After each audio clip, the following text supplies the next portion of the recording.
That was spicy.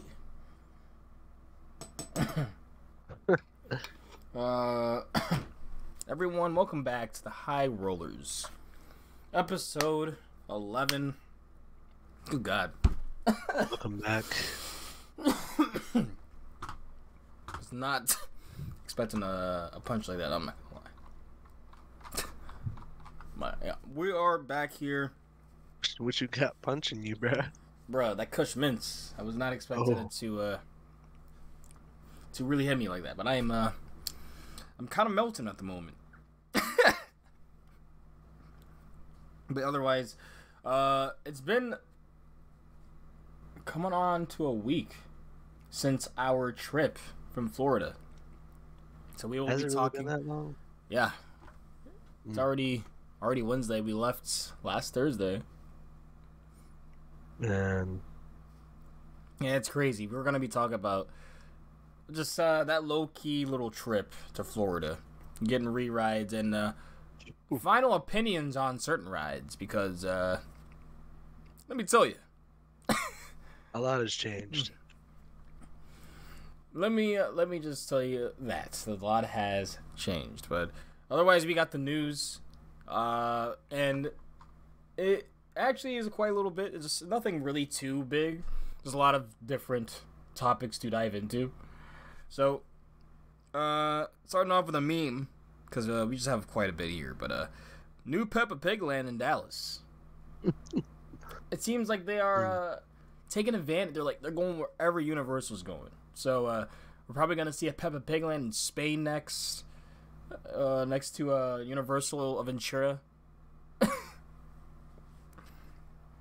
This is wild. Like, why are so many of these coming out? Like, I thought at least the one in Florida is connected to Legoland, so I don't know if that's the case with all of them.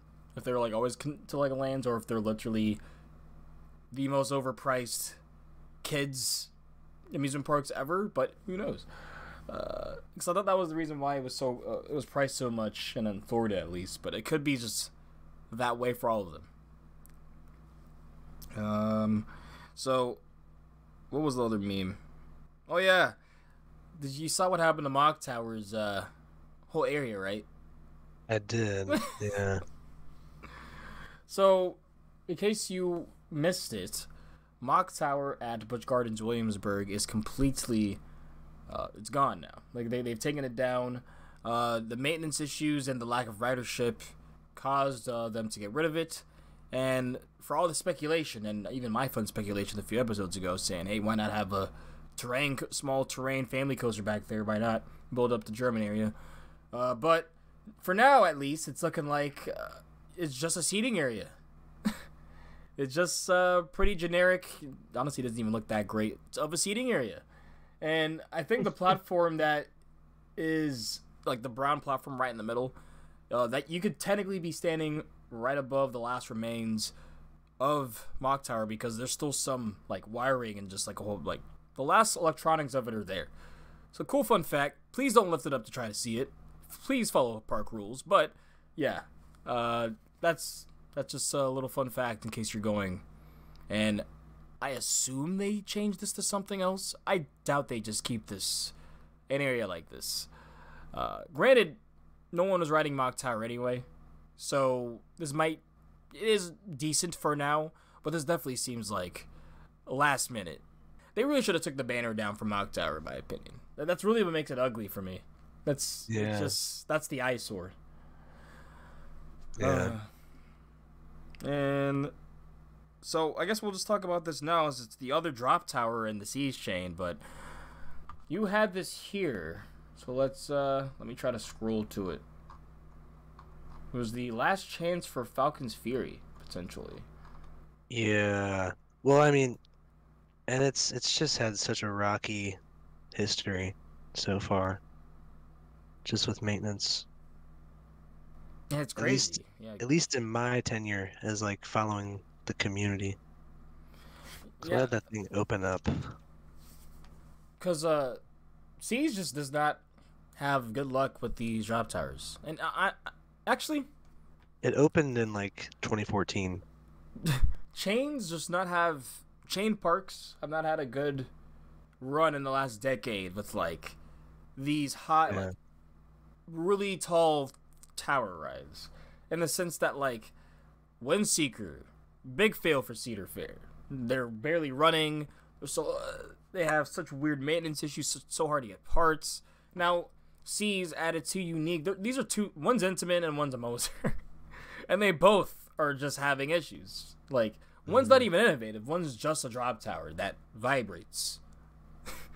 It vibrates at the top. I don't even remember the last time that effect worked on Mock Tower before they took it down. But nonetheless, yeah. I don't know what the future for drop rides are gonna be, to be honest. Especially after, which we'll get into. Actually, might as well just lump them together with the Icon Drop Tower. That came out today. Yeah. That's finally being taken out. So I'm able to look at it now, but like I remember my first trip to Florida after seeing it. It was eerie. But looking at it now, it's like I was knowing it was going to be taken down and all that stuff because it was announced, but now it's official. I don't know, is there a date or anything?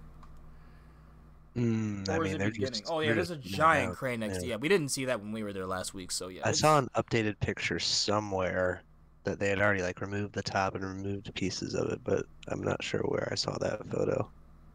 Interesting. Yeah, there's a giant crane.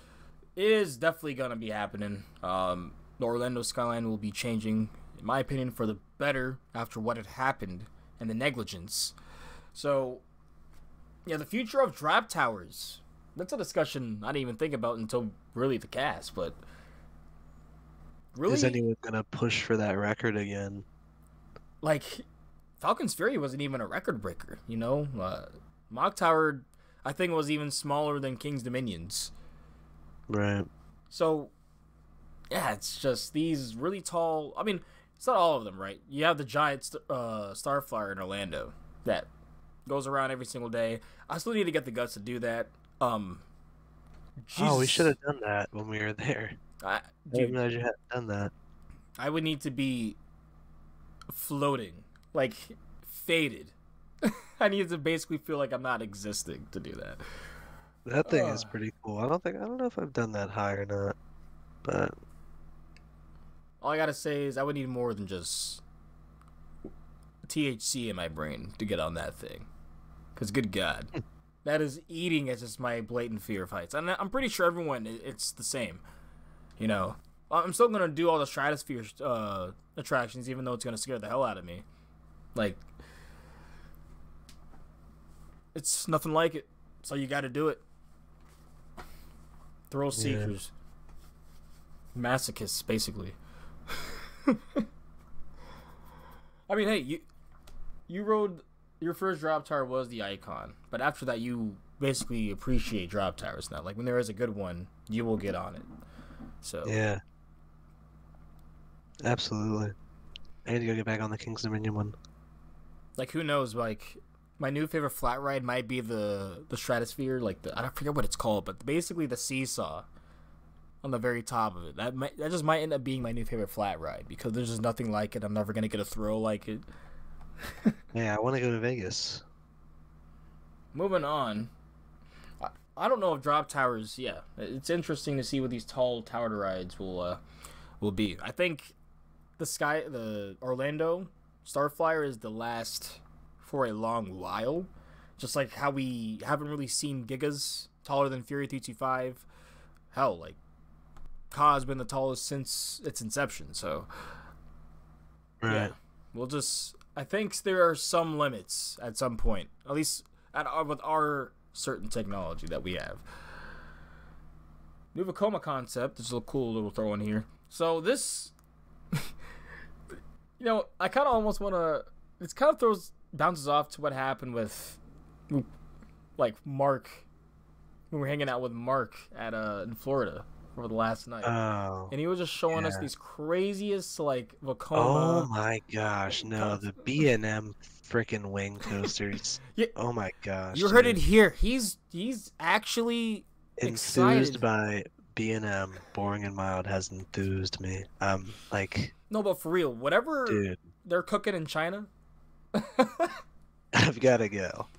I've got to try it. I gotta get a sample, cause like it's even crazy. Cause we'll get more into it when we cover the Florida trip, but just the amount of coasters they have there is that are actually not just kiddie creds or just mid. Like Yeah.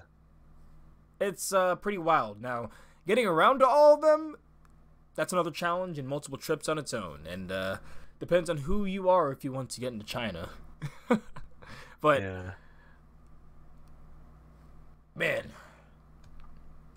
man. But yeah, this new concept of a new inversion. I think it was a few of them, but Jesus Christ! Like basically, it's right after it looks to be a loop, but then it kind of stalls out, turning into a big rising stall, and then does like basically a zero or a roll after, like a hardline roll. Really interesting. This is the stuff I like to see. It feels like we're getting, because I love seeing like raw elements. Like I could see that a human made this. B&M, it almost feels robotic. Some of the elements we got here, it's just like copy and paste, pick and choose, randomize, But this, a lot of that's the reason why I love Intimate. A lot of, you can see that there is just a person behind wanting to give people thrills. At RMC, you feel it, you see it. Yeah, I'm definitely feeling that with the Vekoma's latest attractions, especially because a lot of them are so unique from each other. When I look at when I look at Abyssus, it looks completely different to Lek, and Lek looks like a different beast to Phoenix. So that's a good sign. And not even mentioning Circuit Breaker. Please. Please, Kodaland, like, I really hope they go through with everything. That's all. Like, I hope. Yeah. I know. I said a few episodes ago, it's looking a little iffy, but let's hope. Especially because I would be so down as an F1 fan to go and see a race and ride coasters. Like, come on. Let's get to it. New Vekoma concept I'm high. It was right over it. This is a Vekoma coaster, but this is a new chain lift, a chunky chain lift, and I'm kind of happy we're getting more communication, at least of some sort. I know. From Six Flags America. So Ramar, he is officially the new Six Flags president, and he's showing off that they're upgrading Batwing. Now I don't think. I feel like I remember hearing they're not going to be able to get 2 trains going, though. Yes. Right? Okay. That's what I thought. Now, going on to other news down here, wasn't there new trains for another Batwing? Or was that something else? Is that like SLC? That's an SLC. Okay. Six Flags Mexico is getting new trains. That's still good news. Another Vekoma. Yes. So, I'm really hoping... I don't think they're going to be able to do that with the Batwing, because it kind of already has vests anyway. Yeah. And it's mostly the train itself that causes the issues. Like the actual mechanical and just sometimes electrical issues with the train. Yeah. I don't see Vekoma trying to dive into that bag of worms, but I could maybe. I mean, I think it's just hard for them to get parts for those trains, especially since they've probably got to be made. Yeah. Like, there's no, like, storage pile of them. I mean, you've got, what was the one at Kings Island that closed? Vortex. Firehawk? Firehawk, my bad. Firehawk. So, like, I doubt those trains are still being used for, like, parts, getting parted out to this day. And that's the last B&M flyer to close, right? Vekoma flyer. Yeah, Vekoma flyer, yeah. Maybe in a dream basket, they put... I don't know, it feels like there's no way for them to get parts for those Flying Dutchmans. That's what I was saying. Maybe anymore. maybe in another universe, they put the new Vekoma flyers on there. Maybe. But I don't know, because they operate completely different. Like, you literally start off sitting on your side on the new one. So, and you end the ride that way as well. And another Flying Dutchman closed in 2018 in China. And that was like a Stingray model. Basically, Batwing, I don't hate it, honestly, but it definitely is. It has its time. I like Batwing. Batwing's solid. Yeah, I think it's pretty Batwing's good. cool. The vertical loop is honestly amazing. It's really good, and it doesn't have the corkscrew. Yeah. So it's infinitely better than Firehawk. I don't know what was wrong with that corkscrew, man. Like, I don't know why that instead of the barrel rolls that they have at the end, they're so much different. But Jesus Christ, just Rattle City. Yeah. I do like to look at this chain coming in. It's super chunky. I think it really shows how big and how much those trains weigh. So yeah, at Six Flags Mexico, they're upgrading their SLC with vests. So that's good news. I mean, like we said before, SLCs don't have bad layouts at all. It's the over-the-shoulder restraints. Did I say that at some point? I thought you agreed. Maybe Aaron agreed with me. I don't know. Otherwise, yeah, they're not bad layouts at all. They're intense and they're whippy. It's just I'm getting whipped and beaten up like I'm literally getting jumped in an alley. So, the vests will help. I really am curious about Great Nor'easter because I don't know if it has vests. I think it has vests. That's true. But I hear that one's just generally the best one for some reason. Oh. Dude, Icebreaker is 160 minutes now. Oh, you know what? Let's just throw this in real quick because it's funny. So lines are crazy. Yes, they are. A lot of spring break is happening around the states, and a lot of parks to go to is the southern parks. And we were just, because as enthusiasts, we're always just curious. Even if we're not planning a trip, let's see what Velocicoaster's queue is like, and just theorize. Let's just dream about the rides we could or couldn't get. But yeah, Velocity for the past 2 days was at least 2 hours average. It was beating Hagrid's. Hagrid's was like 75, 85. I'm like, what's going on here? And then today we checked, it was 200 minutes. I'm gonna check now. Icebreaker, yeah, that's crazy. Checking. Icebreaker, it's hard not to check. Is, you said 100, that's almost 3 hours. That queue has to be out of the, there's no way it's all wraps. Yeah. Because that queue minimum is an hour wraps in there. Like the extended queue. Alright, good job, Veloci. They went down to 2 hours again, basically, 115. And Kong is the highest weight. Jesus Christ. Hagrid's 135. Oh my gosh, Rip Ride Rocket is 3 hours. Spider-Man over an hour. Hulk, I think, is 75 when I last checked. But dude. Long story. Hulk's 90. Rip Ride Rocket is 180, man. It's insane. Dude. No, check Gringotts. 100. That was like 110 or 100. Okay, when Men in Black is 60 and Simpsons is 60, you know it's a busy day. That's all I gotta say. When Fast and the Furious is almost an hour and a half, you know people got nothing else to do. That's when you know. Okay. Yeah. Damn, E.T. 75. This is crazy. I would not wait 75 for E.T. But that last ride, which we'll get to. It's pretty bad. I wouldn't say it's bad at all, actually. Wait, what? E.T. Oh, well, ED's okay. I was talking about the weights Oh being no, bad. the weights are, yeah. You got Express, which Ridiculous. honestly, I'm not gonna lie, I think Express is showing its colors on Velasa. At least on this break right now, because Hagrid's is still the same.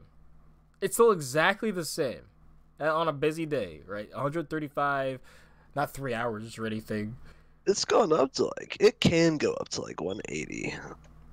Yeah, But I but will definitely agree that I've seen Velocicoasters like standby queue longer than Hagrid's, which is interesting. uh, basically, we're gonna try to go to Universal when it's like our trip we did, because we basically dodged a bullet. We dodged the tsunami Yeah, we of didn't spring have long breakers. waits really at all, No, which was early just entry is busted. That's all I I gotta know, say. Because like a literally. launch coaster, an instrument launch, bruh, it will run better later in the day, but those things warm up so fast. Like by 9, you're getting in again. It's already like better than your 8 a.m. rides. Like, Yeah, facts. so just going back to Icebreaker, which Jesus Christ, can't believe it's almost 3 hour wait. I wonder how far back it is going. Dude, I would definitely be double fisting like something from Glacier Bar right now. Which, honestly, Facts. that is one of the main reasons why I will go back to SeaWorld. Like that bar, like the bars there, pretty decent, pretty decent. I enjoyed them. The bartenders at Glacier Bar, fantastic. I had a great time talking to them. They knew their stuff too. I would definitely just be there and then like have someone like I don't know, bro. I'd rather just be at Glacier Bar than ride Icebreaker. But I'd have to ride it again to get the quote unquote new experience, because it is official now that comfort colors are off. There were rumors for a while, and it seemed like this year, before I guess the spring break happened, they wanted to make sure everyone could get on as much as they could. And yeah, just lap bars now, which it's still a premier train, so I Yikes. I don't think it's gonna really change much for me, because really the comfort colors for me was just getting in and out. I was like, okay, the lap bar itself still was ass. Like it's Yep. just a big block that does nothing. Getting in the seat, like if I forget it's a premier train, like basically my tailbone just hates me, because I'll ram my tailbone into it and I'm in pain for at least 20 seconds, just radiating. Just the most uncomfortable trains. They're all the same on every single ride, when it comes to their family rides to their biggest launch coasters. Yeah, even like West Coast Racers and Full Throttle. Like it's just ass. And it's been that they've had the same trains since like Flight of Fear, or literally when it was called Outer Limits, and they had to take the over the shoulder restraints off because, yeah, I couldn't imagine. Good God, yeah. Enough premiere shit. Anyways, yeah, I'm not a big fan of Premiere. Just I'll have to see if Full Throttle really changed anything, but otherwise, yeah. Just I don't. What do you think? Do you think that ride experience will be that much different? Because for me, I it do wasn't the not. comfort color. It's It a wasn't. family coaster. Yeah, it wasn't the comfort colors. Like I was still getting airtime. It was. It's the uncomfortable where my ass is. There's no. My ass is never comfortable. My back is never comfortable. And I'm claustrophobic. And almost That every is single premiere trip. that is a family thrill ride. So I do There's not think my ride experience will change. there's 10 good seconds on it. Yeah. You got a top hat. That's cool. The top hat in the front's pretty good because you get ejected, and then you go through the bunny hills ejected each time. Then after that, ride's over for me. Yeah. Then the thing is, I gotta wait through the worst like pregame, the worst buildup of all time, of like 45 seconds that does nothing. Yeah, I'm not a fan. Honestly, after this discussion, I might move down. I'm just realizing how much I dislike this ride. Like I have it as pretty mid, but it's just like I'm really putting it all together. Just like comparatively, everything else in Orlando craps on that ride, and I really do not see any. I don't really see it personally. I know it has its fans. And it's pretty high up for some, but yeah, it exists for me. Agreed. This interesting challenge. Let's cover this. A coaster story. Shouting out this man because wow. _ coaster _ story on Twitter. So, and also on YouTube. Yeah. Make sure. So, his first challenge, one of his first videos he's ever done was every Disney ride. Oh, we're back to Disney again, West. God damn. They have taken over the industry too much. To the point where we have to talk about it, but he's doing something cool in Disney, so it counts. I think this is awesome. Yeah. So his first challenge was he basically did every ride coast to coast in Disney, Disney related ride, in 36 hours. Is that what it is? That was the first one. Yes. Which, that's insane. I gotta look at that video. 94 Disney rides. It's a 40-minute video. All 94 U.S. Disney rides in 36 hours. He's doing a new challenge right now, and honestly, you have to scroll. Like, your thumb might get tired scrolling to catch up with all of his updates. But he's currently doing every ride in every Disney park, not just in America, the globe, in 12 days. And from when you last checked, what was he on? What was his pace at? We're at for the current challenge? Yeah, because there's no way we're gonna do it. Because like I would be cool to do an update for the people that are too lazy to follow along, because I just think the story is so cool. See where his face is. He's at Tokyo Disney Sea. What day is it exactly? He was just on day 6, so he has 6 more days.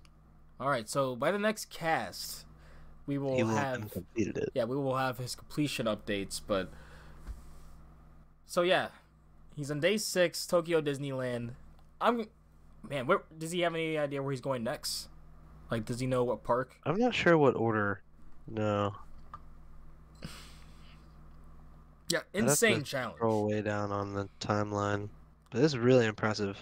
Like, I'm like, wow. Yeah, if you follow on Twitter too, like, he updates literally, like, it's bullet, like, exactly what is happening. Like, so he'll update exactly the time he got on a ride, exactly what kind of pass he used, if it was standby, or if it was a fast lane, or a Genie Plus or not, or a Lightning Lane, and yeah, and then he'll cover like a brief cover of experiences. I'm like, this honestly would stress me the hell out, but he's making it look like a breeze. So he honestly might have thought of the time to go too. Because around this time, like, maybe it's not as like heavy. I mean, it is for if you're going to Disney right now. I salute to you, man. Because we didn't even speak about the spring break crowds at Disney. We talked about them Universal. Just imagine the correlation there. But go ahead and follow him on either YouTube and Twitter, because it's just such a cool idea, cool concept. The fact he was able to do it, and he's looking like he's on pace to complete it. So good luck to Coaster Story, man. You know, interestingly enough, he started in Disneyland Paris, it looks like. Yeah, when I went all the way back, that's what I noticed. He started there. Wow, so he's doing all the foreign parks first and then coming back and doing the U.S. parks. It's wild. He's fourth dimension brain thinking, bro. He literally said, screw them. Dude, but think about it, though. The wait times at, like, the Walt Disney World and Disneyland resorts right now are kind of crazy. Exactly. That'll be interesting. So he comes back, and they're gone because spring break's over by the end of this week. Wow. Bruh. Dang, that's crazy, actually. What if he planned that out, bro? What if... Yeah. Yo, I hope he's able to get all of it through, because the crowds really might screw it over. But we'll see. Good luck, man. Good luck, Coaster Story. Good luck. So Iron Rattler finally has a third train. Too bad it doesn't have a block section because it would help out the More crowds. Six Flags W's. Yes, and more Six Flags dubs. Hashtag Six Flags dub. Fiesta Texas dub. Hashtag Jeffrey Siebert stan. So this was a. Did this happen? Like right after we did our cast or something, the Montu Valley. Yes. Yeah, because I And thought that before was we interesting. met. Yeah, which is interesting because I would have. I'm kind of glad that didn't happen because. Sure, it's a cool thing to happen on a coaster, but like, man, that would have sucked. We would have been like had to beat the evacs. Would have taken like a whole process, like at least 45 minutes. Like we could have rode Gwazi, more and more, which we did. But Oh yeah, my God, dude. you can tell we're excited to talk about that. But yeah, that is crazy. Apparently from where we're seeing it, from the person that recorded it, that was at least 30 minutes or 45 minutes after. So we would have been off, but like the maintenance workers basically had to winch it. I'm assuming, I know probably exactly where it was. It's like right after the mid course, and there's that little fake out where it's like you're about to slow down, and then you go back into like this the themed walls where that ditch is. Yeah, I'm assuming it's right there, and then it went right back close to I don't know if it's that loop. I think it's a loop, second loop. Yeah, that's quite a bit because Montu is long, like it's a long ride, good long experience. Yeah. So I've never seen Twisted Cyclone's train in full. Like it's official train. More Six Flags W's. Yeah. So I'm still not on the Six Flags train at all. I'm still watching it pass by, but I'm definitely watching. All right. I'm seeing what Six Flags is doing. It's easy to pick at them, That's true. beat them down, for what they've could be doing. But let's throw some positives in there, and especially after the icebreaker rant, because Jesus Christ, that I was not expecting. That to go that far, but it kind of went pretty far. Yeah, I've never seen these official trains at Twisted Cyclone, but these honestly could rival Twisted Timbers. Because Twisted Timbers, the front is it's what makes it for me, is why it's one of my favorite trains. But the detailing on the side of this train on Twisted Cyclone looks, and I know they have a front car that is it's a car too. It's not like a 1940s Ford pickup, but it's still. I think it's like a 1950s Cadillac, something like that. So it's still a classic. So yeah, so did they add a third train, or is this just an updated train? I think it might be updated, is what I saw. Okay. So yeah, good on them. A lot of these parks getting ready for the brunt of the summer season. Damn, it is getting pretty close. I mean, we're already halfway through March, man. April, a lot of the parks are it's dawn for them in that month. Yeah. Hopefully we get on Intimidator. I know, dude. April. Oh, I need it back. I'm thinking about it. Like, I'm sorry. Like, they announced their opening, which I guess we should be covering. King's Minion's officially open, which doesn't really feel like it, but it is. Because the whole Jungle X area is open, besides Intimidator. Right. Literally. So, yeah. I don't really want to go back to Jungle X unless I'm with a group of people and they haven't rode Flight of Fear before. So we'll ride Flight of Fear, why not? Or I'm riding Intimidator. Like, that's my reason, okay? So please. Hopefully it gets soon. I could possibly see it being staffing as well. That's true. So, yeah. Good luck to King's Minion. And hopefully we get it by the next spring break that is happening in April. Because that's when a lot of Virginia is getting spring break, is, I think, second week of April, something like that. I mean, it's going to suck the first day. I'm going to try to go the first day. Because I know the first day the crowds won't be as bad as like the middle of the week, which is funny. 'Cause I think that's the only time where middle of the week is worse crowds, spring break time. Yeah. I'm definitely putting some home park visits on the agenda. I'm thinking about going to Busch now that I got this pass. Oh, you ended up getting it because of that? I did. I mean, I did get the pass. I mean, you're 21 now. If you go to the Fest House with me, go to the Bra House, it'll put the park up a little more. We'll see. I'm not getting my hopes up just yet. See, I'm only saying that as I do think sometimes people look at the Busch parks in a different way, because obviously you should look at their ride lineups and how their operations are and how their services are, and a lot of that is very not okay. But if you go there, and especially the Seas parks now, because they kind of adapted that with, you know what, I'm gonna get a draft, maybe 2 in mine, or maybe if you don't like beer, they do have still really good cocktails, really good mixed drinks as well. Maybe even better than trying to get their drafts. Unless you're at Busch Gardens, because they have obviously beer gardens. But yeah, like if you go there and stroll through the park, look at exhibits, get a ride on Mako, then go back and see some stingrays. That's how you experience those parks.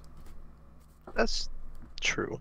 And a lot of people, they prefer, seeing at least 10 plus coaster lineup, decent operations, people wanting to send the trains through. But yeah, I think that is the vibe of the park, and a lot of people, kind of miss that. Hell, we definitely didn't do that at our last Busch trip at all. Which, we didn't even step foot in the draft part. We were just so go, go, go. That's true. The rides were really good, though, so. No, and everything we went on. So, yeah, finally here, we're going overseas. Jumanji is finally testing, and I did see footage.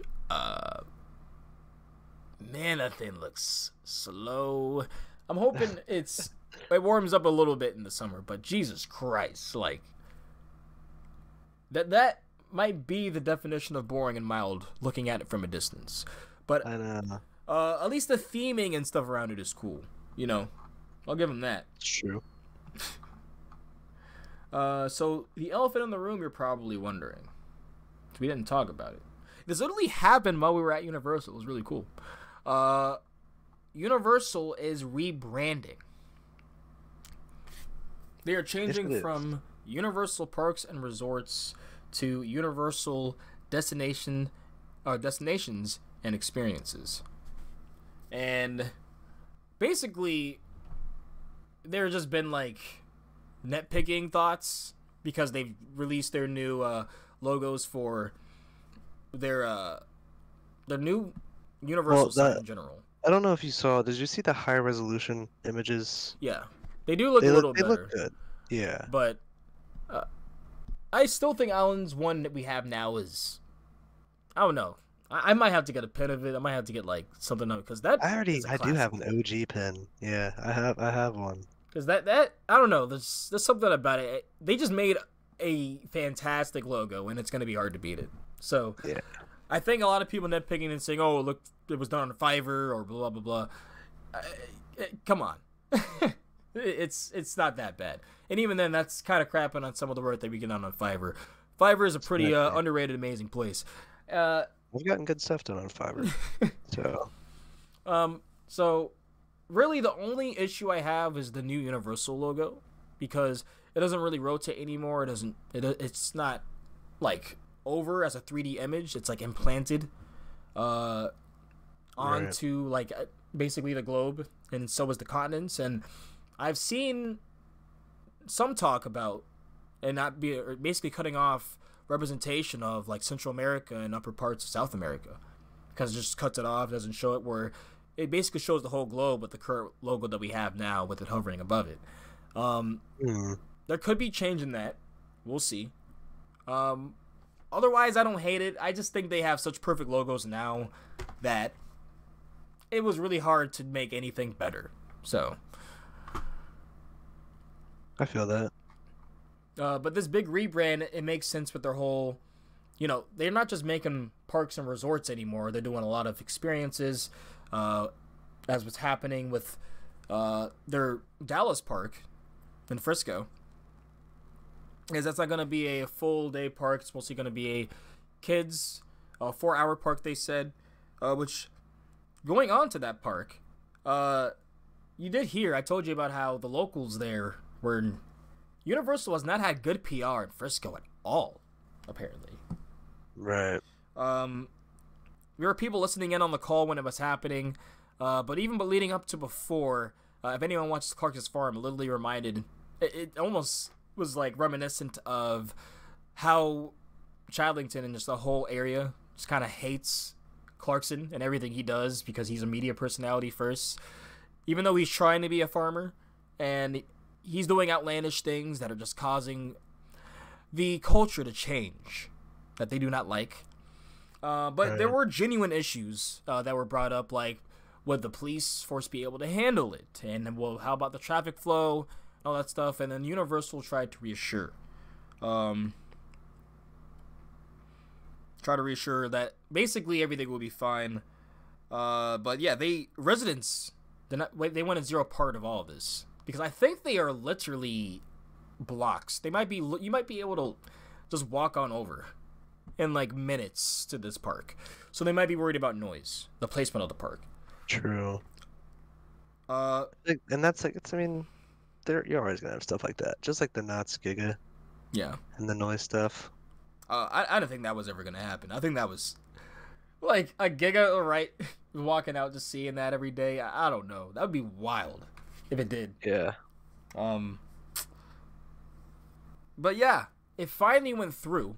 Hopefully Universal cleans up, and if they do try to add like that in the future, they're able to do it a little more cleanly, because you never want to have friction with the residents and all that stuff in the locals when you go there, because they're going to be a big part of your market, a big sustainable part, that when people aren't traveling out, which it doesn't sound like.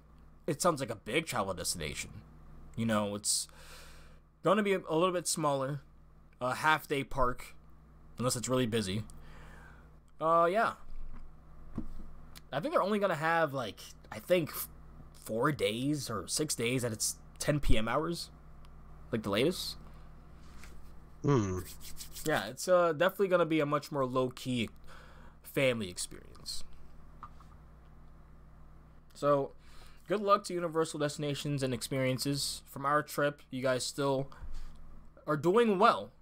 Let's hope that as you expand, you can keep this, keep it up. Keep up the good work. So, I think this is the last because it's a meme. Oh, no. This is actually a C's kind of a dub. Huh. So, SeaWorld San Antonio? Yeah, the new Intamin. So right. Yeah, that's no one's been talking about this because everyone's kind of forgot it. But the Intamin log flume. It's not a coaster, guys. Don't get it twisted. Twisted. But yeah, it's making work. It's definitely looking intimidating. I'm a pretty big fan of at least these bigger log rides or flume rides. Unless if it's like, I don't know, if it's kind of like general log flumes or rapids, I'm not the biggest fan. But if it's, you need to get on Infinity Falls. Yeah, that's what I'm saying. If they're acclaimed, I'll get on it. If it's like themed, I'll get on it more often than not because it's a theme ride. I'm looking at a story, so. But yeah, right. That's making progress for those that haven't been taking a look at that. Otherwise, last bit of news is a meme, as Air Force One, you can become a first ride bidder. Yeah. Which you almost did before the cast. You were looking at flights and everything.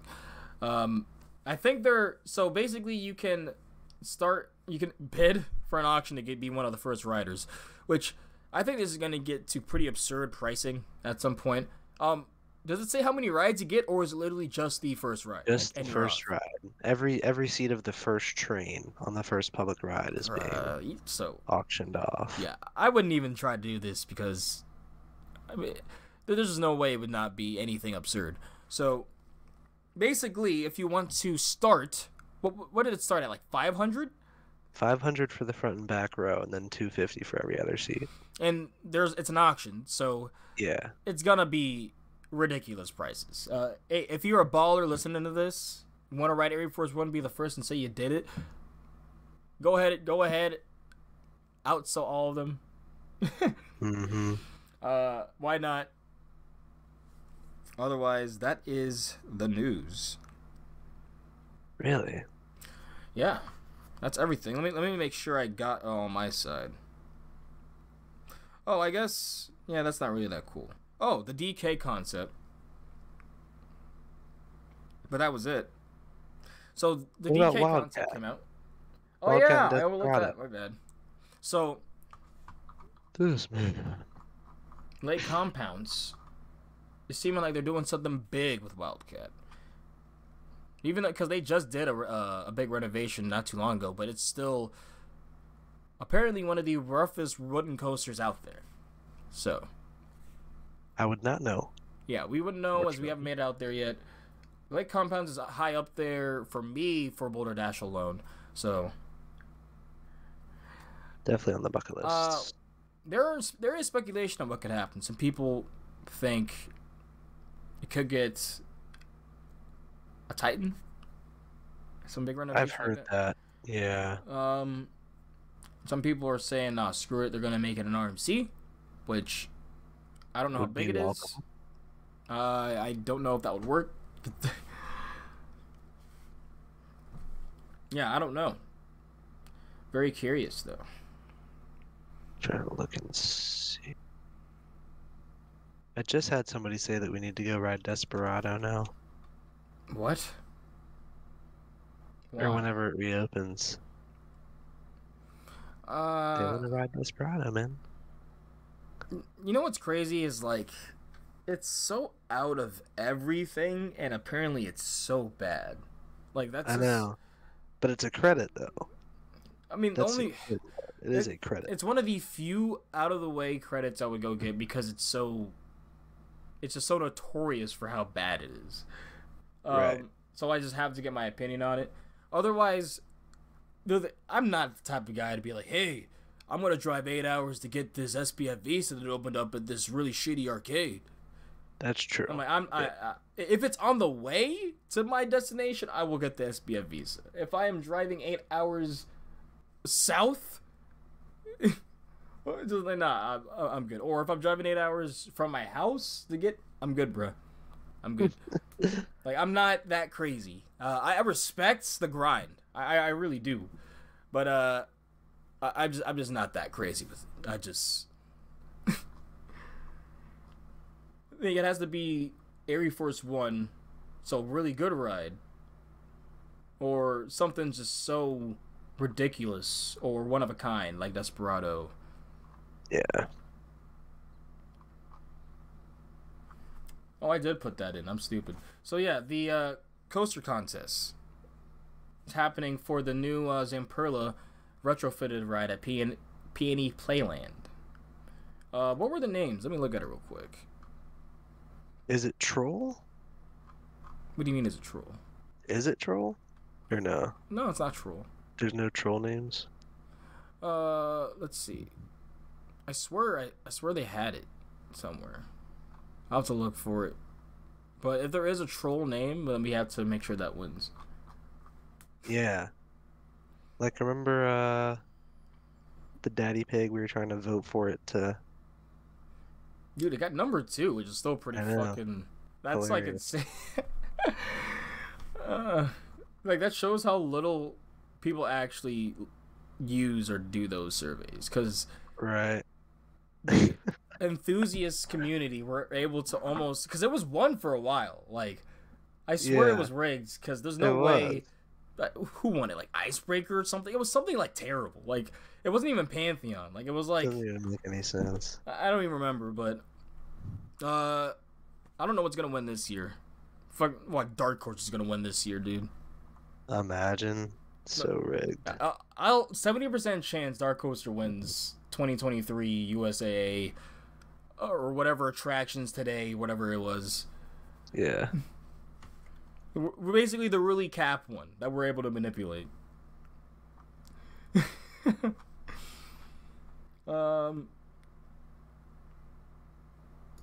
Yeah, so that was everything for the news officially now. Besides the last thing here, which is the Donkey Kong coaster concept.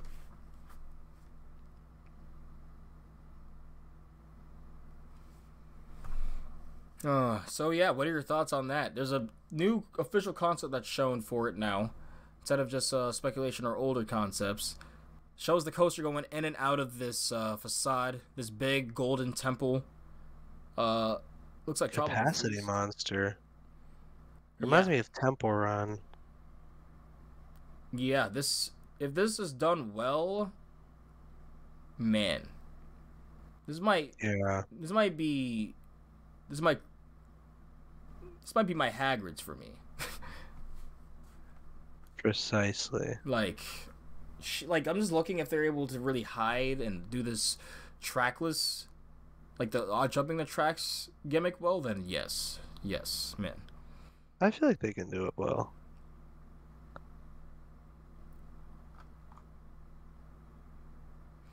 But otherwise, that is all for the news. I thought we had a lot of news. I feel like we had a lot of news. Like I said, it was a lot of news, but it was nothing. It was nothing really breaking.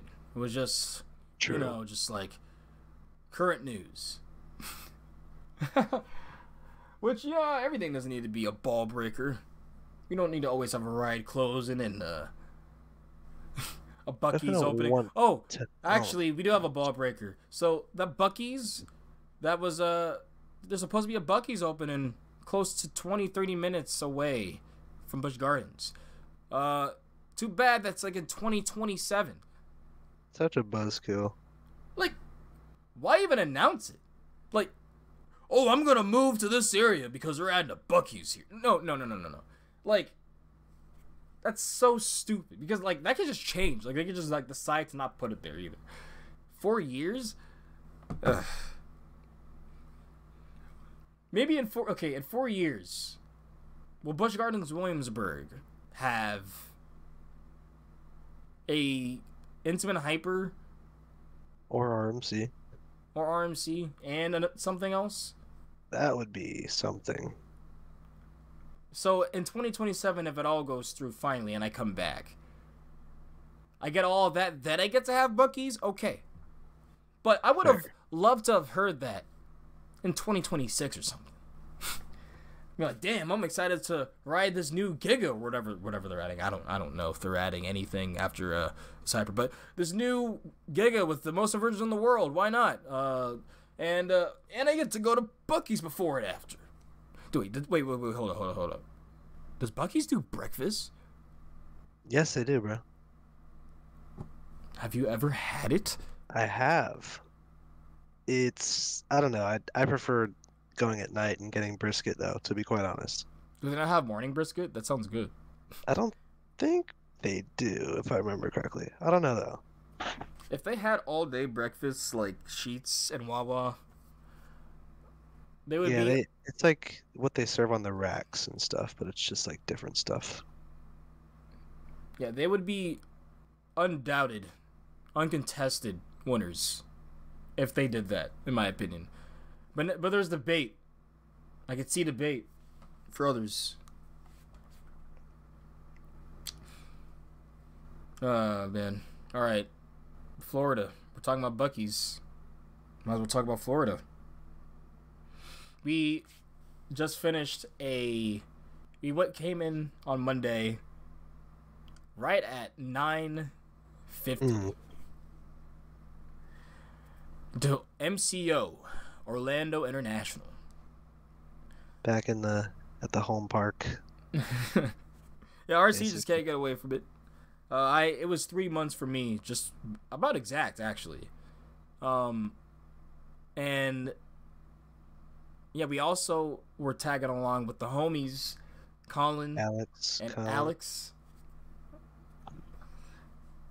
just mobbing.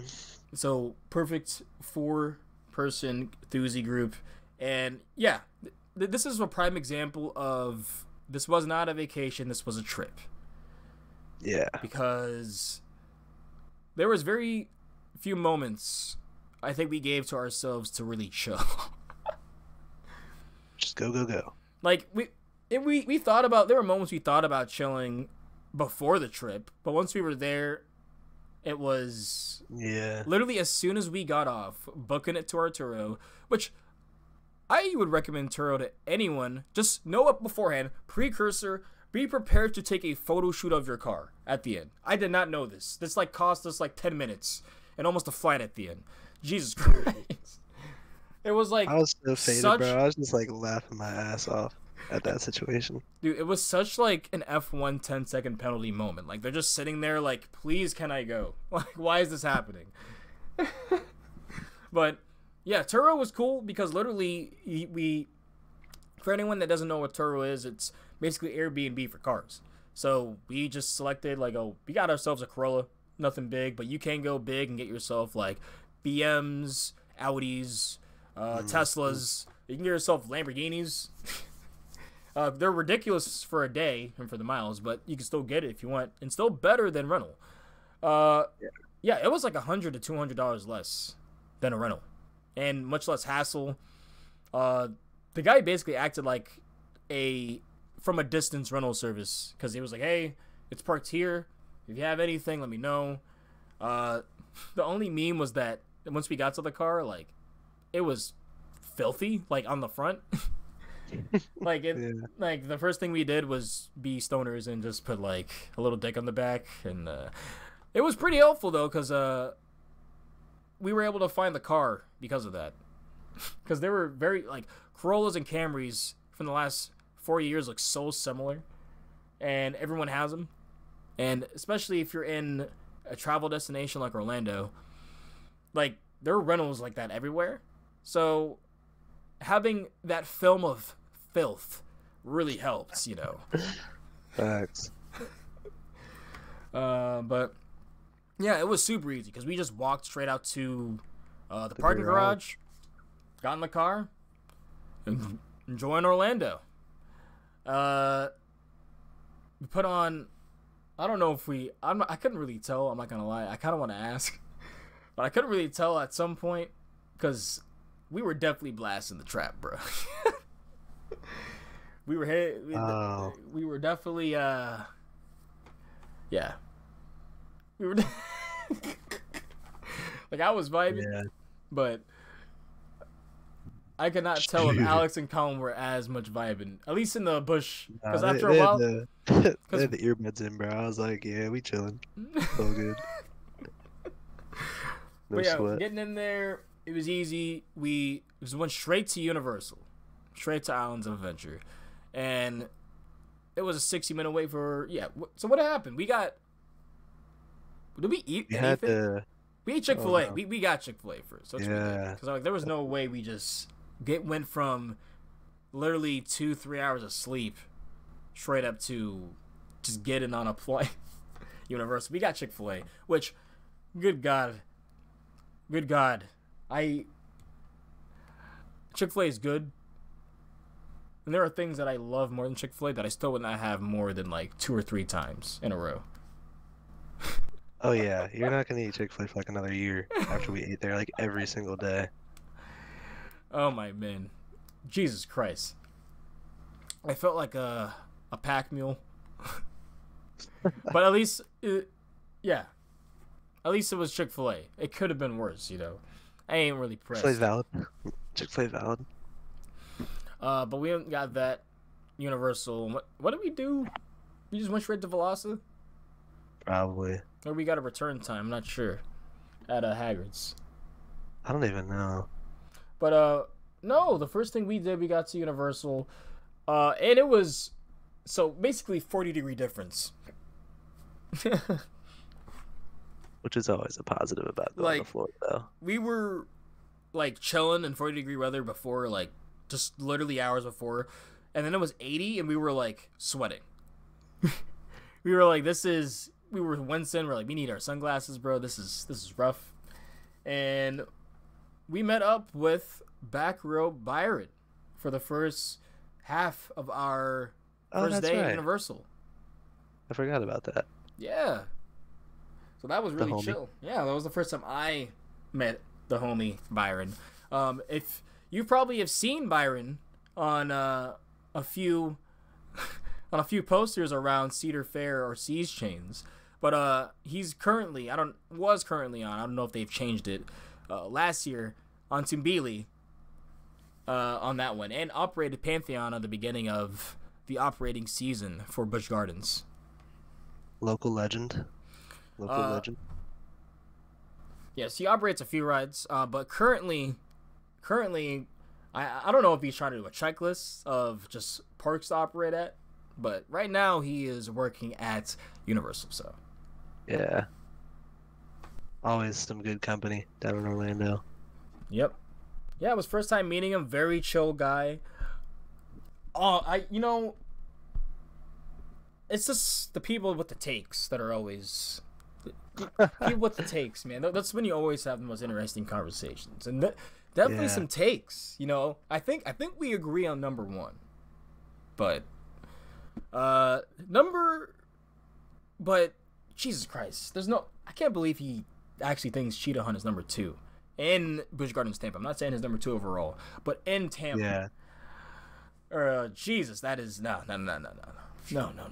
I was like, over Kumba and Montu, that's especially after our rides on it, like criminal. Wasn't his number 2 overall Pantheon though? No, yes. Which is too high. But I get why people have it there. I do. Like, what other ride can you put Pantheon? Can you really compare it to? I guess Two Tadas now, but yeah, that's one of a kind. In the States at least. He's a Maverick lover too, so you always gotta appreciate that. Maverick is I love Maverick, man. It holds up. No, it really does. It's like all reliable. Like you get back on it and you forget just how much it actually hits. Like one of Intamin's best. Indeed. One of Intamin's best. But so yeah, we definitely went to Velasa because we waited in the standby. Wasn't bad at all. We were moving. It was always moving. So we had the dispo. So we obviously before did our thing in respected areas, and high rollers. So we're high rollers around the park. High rollers around this whole trip. Floating around the park. Yes, we were in the clouds, but still, that queue does not get old. There were points where it was 45. I don't think we really waited an hour, honestly. Nah. In Velasa, we didn't really wait an hour at all. It was said an hour, but it didn't even if it was, it didn't feel like it. And I'm not I'm just saying that just because of the kinetics of the queue and how much you were always moving. Yeah. Even in Hagrid's, you're not moving as much. I can't really think about any other ride you are consistently moving in a queue. But Velasa, it really does help with the feeling of waiting, because you are waiting, but you're not literally standing doing nothing for sometimes tens amount of minutes for some rides. Obviously, it's a minimum. But yeah, Velasa first ride of the trip. Man, that ride is phenomenal, dude. That ride is great. I think it almost doesn't get old, because I can get old of rides after just a few days of riding rides. But that first day, I could have rode it all day. It really, if you're not being ridiculous, it doesn't get old, essentially. So good. So I will say, I do think I agree with you now. It's a front row ride, 100%. Good.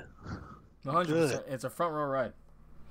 Like the yeets you get at the beginning are, yeah, and like the only thing I'm really missing is the drop, but like I get yeeted at the top, so I'm good, and then every other element, honestly, in the second half does hit more. At least on this trip, because it was running faster than December.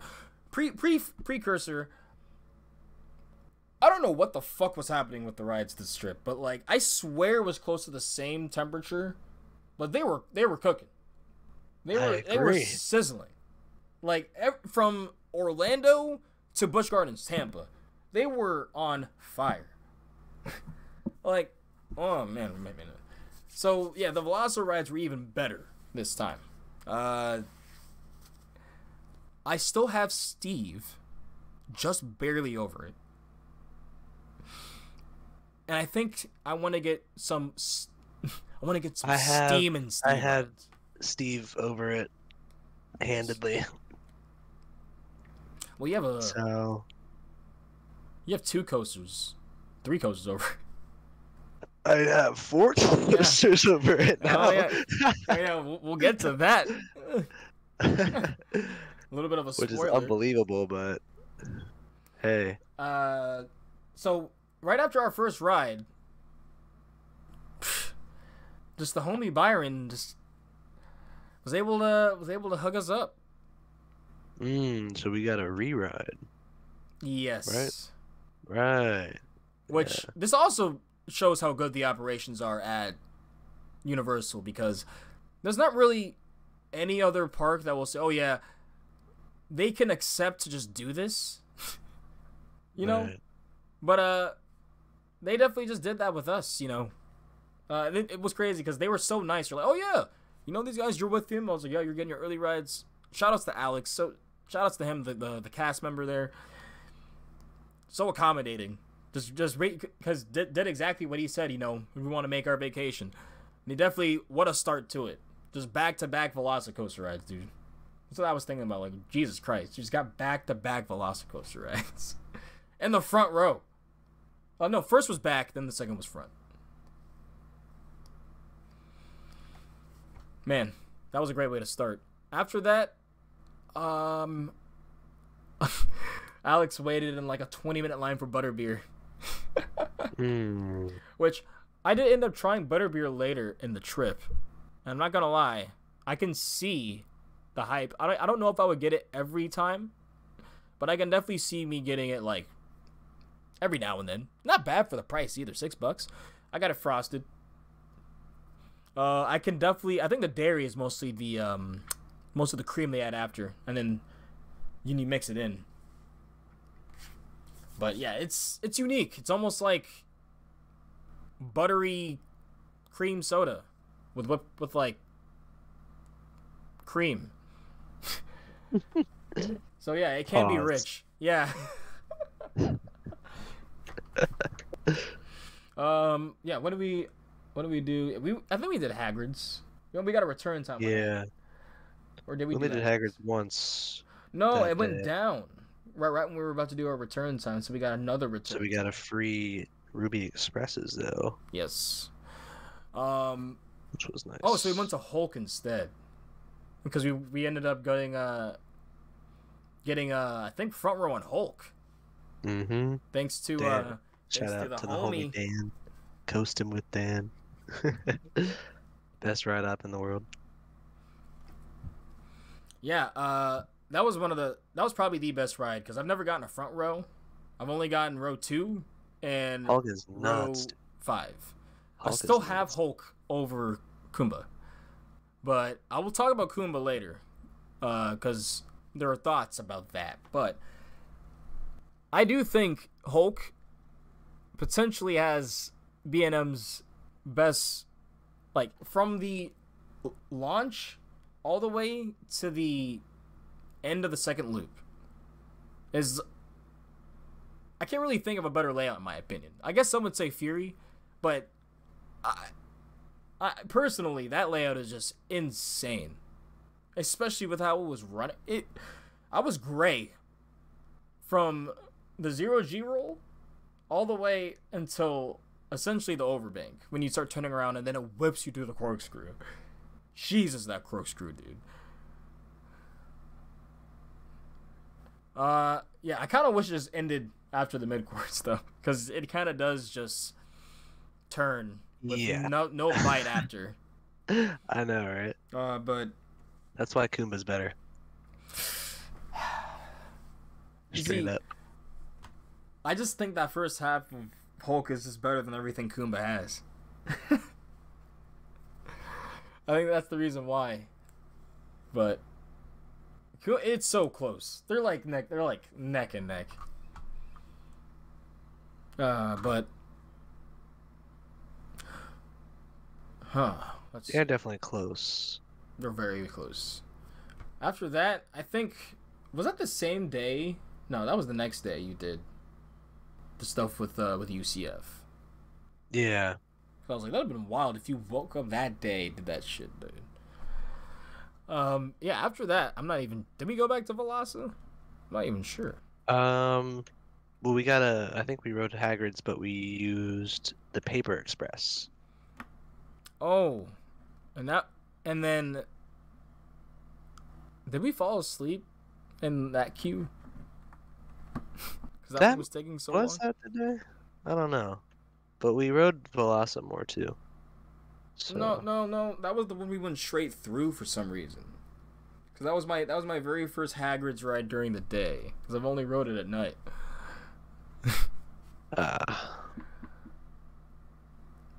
Which, honestly, like, even Hagrid's, I was getting force on Hagrid's. Like, my last trip, I was like, oh, this is fun, whatever. I was legitimately like, now it's nothing to write home about still, but it was still like, I was getting pushed in my seat when on the turns. It's not a forceless ride. I do think bike seat is probably my favorite though, so I think if I'm gonna update my high rides list, my number 10 exactly is a car ride, preemptively baked. Sitting chilling in the car seat. Interesting. Because it's so chill. Like, I'm just enjoying everything happening around me. I will say the animatronics were not running as well this trip. The Scroot was not spinning and not spitting out smoke. And one of the heads on Fluffy was just not really working at all. But those were just minor stuff. Everything else, like Hagrid was still fine. The Unicorn was still fine. Yeah. Hagrid's sidecar, when you're, floating, is a great experience. That's what I'm saying. Now, I have a ride that we'll talk about, I think, was it day 2? That shot up exponentially in the high rides rankings. Well, day 2 we did early entry, and then I left and went to UCF. Yeah, because the rest of the day, then I came back and we went to push. I'm trying to think, because the rest of the day of day 1 we just got a return time for Hagrid's, and then just went back to Velasa. Got a Hulk again and Velasa. Yeah. So, we definitely got night rides on it and saw the light package and stuff. Yeah. But day 2, what did we get to eat that night? Chick-fil-A? I don't know, bro. I remember passing out, just in and out of sleep. I don't know. I don't really remember, because I was too zonked. I'm trying to remember. I know I ate. I don't know what I ate though. It had to be Chick-fil-A or something. because night 2 was Chick-fil-A and Buc-ee's. Yes, until day 2, early entry. If you've never done it before, see, I don't know what other stuff is open in early entry, honestly, because when I was looking at the app, Haggard's. it was always delayed when I saw it. So that's why I was just curious. I know it is on the early entry ride list, so it just depends on if it's operational or not. So yeah, Hagrid's and Veloci, that's it.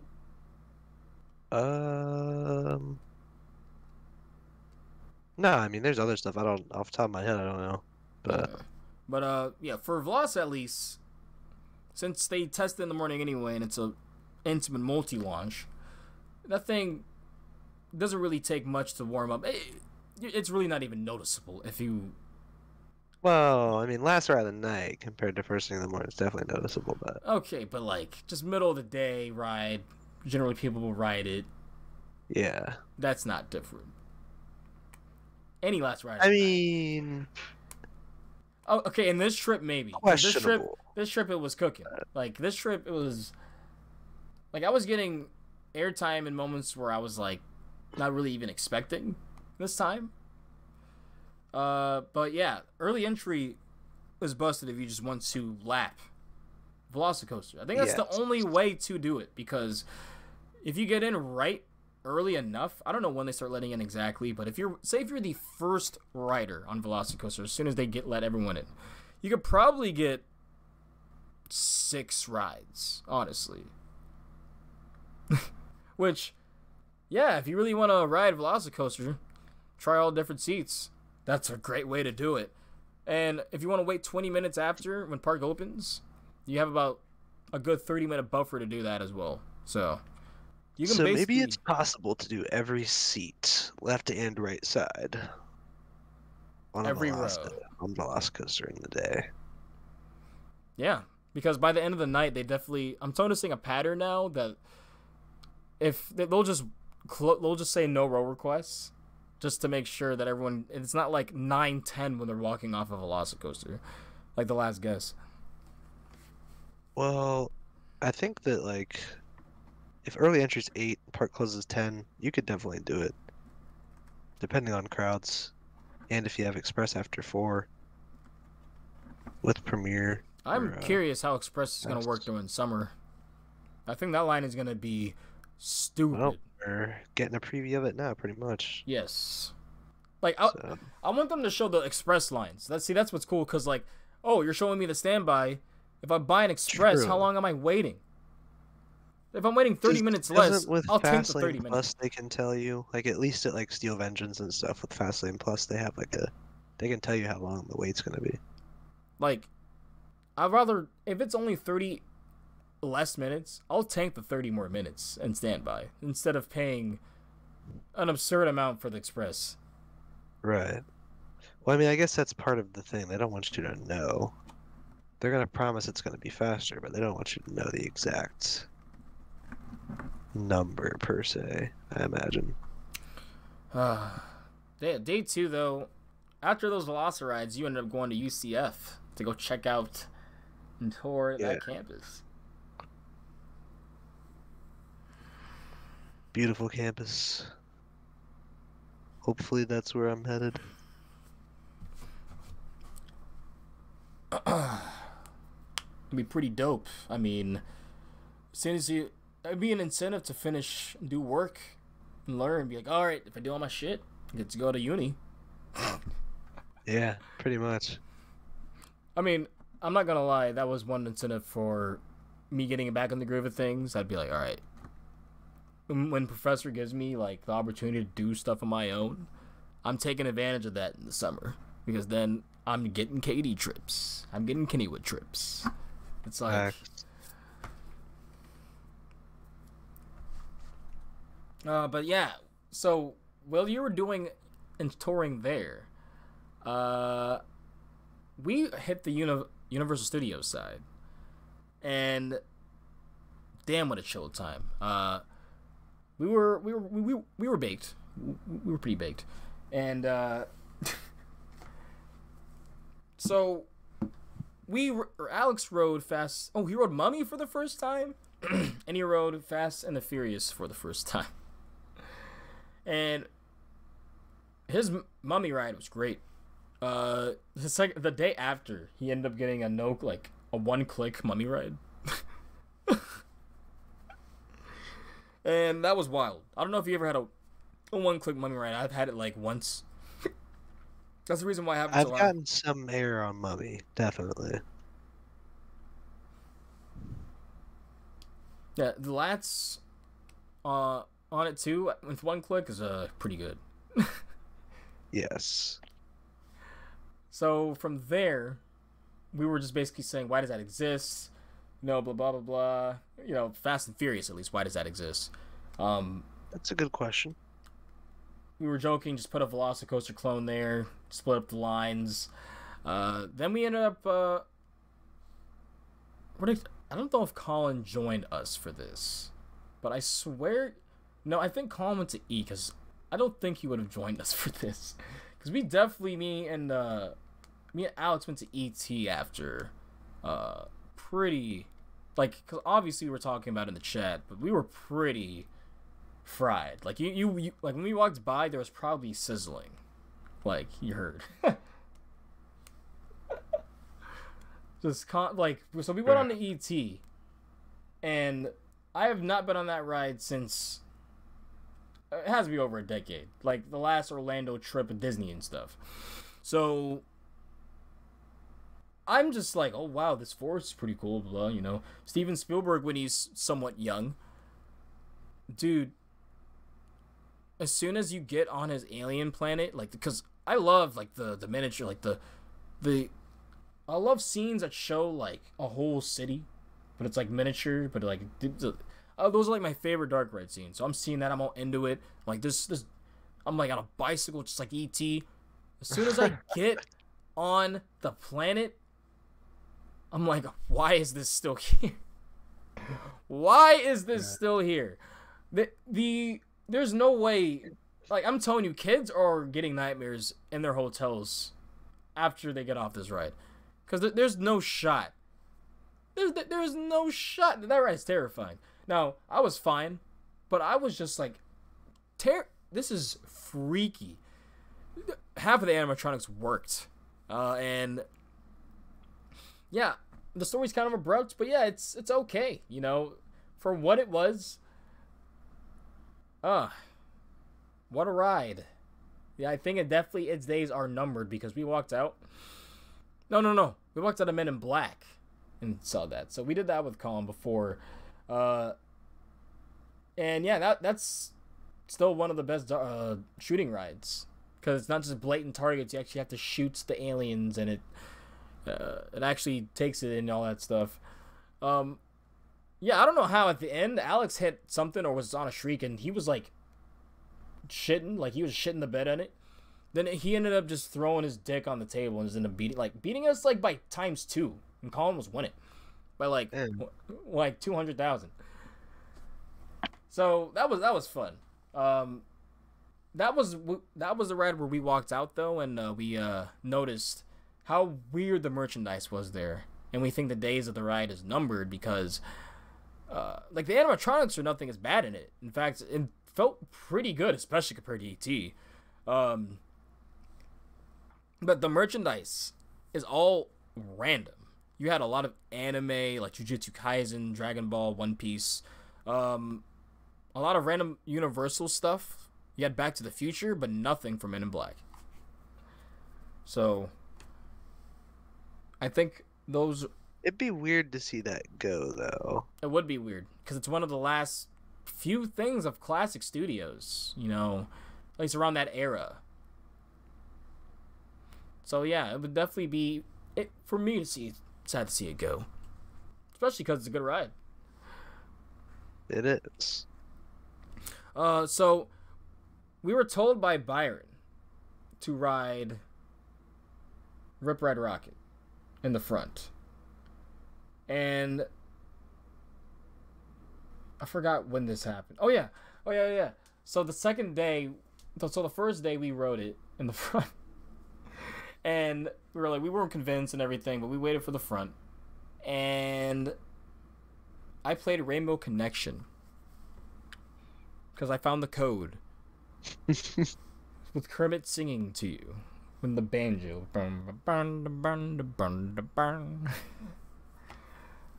That is at least a top 5 high ride for me. Bruh. In the front. Because it is such a what the fuck am I doing? Like what I'm really in Orlando right now, riding Rip Ride Rocket, listening to Rainbow Connection. Always feels unreal. It's just like I so the drop still sucks.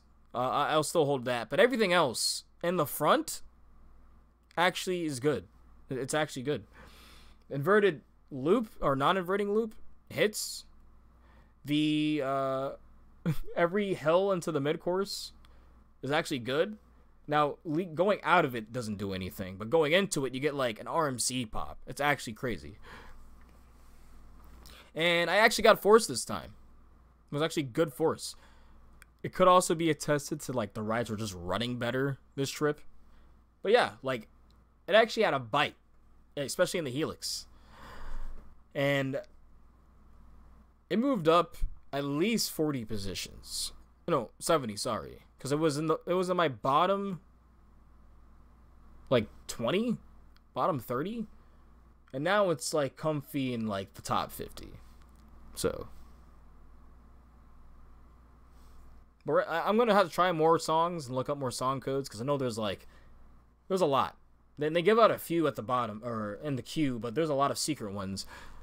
I'm going to have to try out a bunch of them because that's the only way to see what the best high ride is on Rip Ride Rocket. I feel like I'm just never in studio side.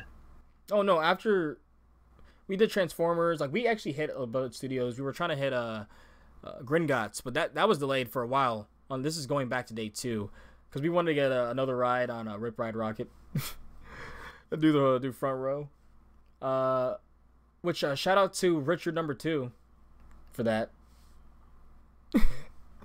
Because we were able to get that DA for Rip Ride. Right. Yeah, so yeah, for some reason it was just delayed for super long with Gringotts, so I still don't have that cred. What?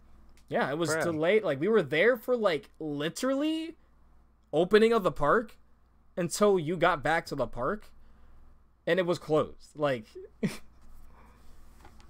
so and it's really funny because as we went for our second ride in Rip Ride Rocket, which yes, we went for a second ride, it went down. And that was the delayed opening as well. So I don't know. Maybe it was just iffy stuff happening. Interesting. So because stuff happened, when RC got back, we ended up deciding to have a change of plans. And made our way to get the last few rides in Iron Gwazi for the rest of day 2. Which wasn't exactly an L. See, the main reason was an L, but yeah. Gwazi, not a no. Not a no at all. In fact, it made up for it. Now, brother, let me tell you, I really wish I could have got a night ride. Oh, I really wish I could have got a night ride. But even after that last ride that we got, then I was convinced that was still my number 1. But you had a little bit of thinking to do on day 3, which was we got early entry in Velasa. Yes, we're fiends. We woke up, we got 2-3 rides, then made our way over to BGT for around midday after getting some Chick-fil-A and Voodoo Donuts, which that was my first time having it this trip, I messed up. I legit thought that these were like gonna be some Dunkin' Donuts, Krispy Kreme donuts, Duck Donuts. You know, like, oh, I can have like 3 or 4 of these, pound them. Dude, That's no. basically 3 or 4 in the batter of one donut alone. It was great. Don't get me wrong, but like, I think honestly, the fried food and just what I was eating was getting to me. But after that first donut, like, at least for breakfast, it definitely was not sitting right. I was like, I need something else. And I ended up not eating my second donut, which, god damn it, like, that sounds so good right now, Voodoo Donut. You still have yours? No, of course not. They're gone already, man. What flavors did you get, or what normally do you get? Do you get the Just same like ones? chocolate and glazed and pink. Oh, you get a little pink? Yes, Oh, so sir. good. Yes, Dude, sir. I do not get why people do not get strawberry frosted. Like, getting a Homer Simpson is what I call it. Top tier donut. Man, now I'm fried and I want donuts. I'm mad because legit, I'll feel so full from a donut and then an hour later I'm hungry. That's how I know how like shit calories they are, dude. But like, I've been getting back into donuts recently. Have you ever had Doug Donuts? Yes, man. It's amazing. Amazing donuts. That's like Maple bacon that and donut. voodoo Oh. are my top of all time. Now, have you ever had Krispy Kreme fresh from the oven at the I the have. actual bakery? Okay, I have. those are just underneath like a fresh. Now, have you Doug had Donuts. a warm Krispy Kreme that's strawberry frosted? No. You No. should. A strawberry frosted from there for me isn't as good as a strawberry frosted from like other places, and I think it's because they use the glaze still, so it kind of like it's kind of a weird like it's not Right. as strawberry, and it's like I'd rather just get a glazed donut from Krispy Kreme when I'm thinking of Krispy Kreme. Right. It's like, oh, god damn it! I'm literally gonna pick up Krispy Kreme on my way to somewhere tomorrow. Anyways, Bro. I literally have a bakery on the way to the cookout. I should be really fat, so I should get donuts. I should go to Sheets, fill up, get snacks. Then I should go to cookout for my meal. All right. That's just not even fair. I got nothing. Do you have Checkers? I do have Checkers. Yeah, that's like knockoff cookout. In Yeah. terms of taste. Yeah.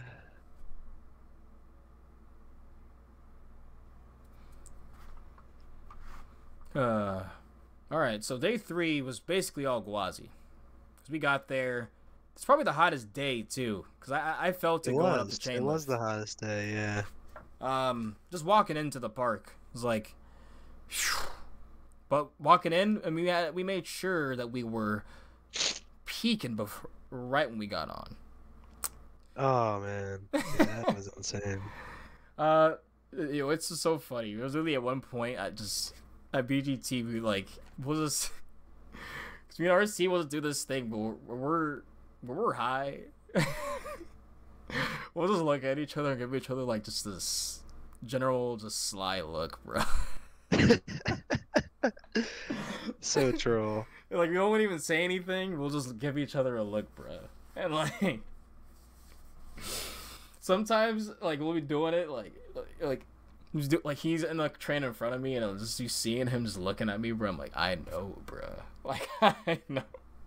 Like this is about to be wild, bro. Insane. I think the last time I did it, bro, was Hagrid's was pretty funny the last time. Yeah.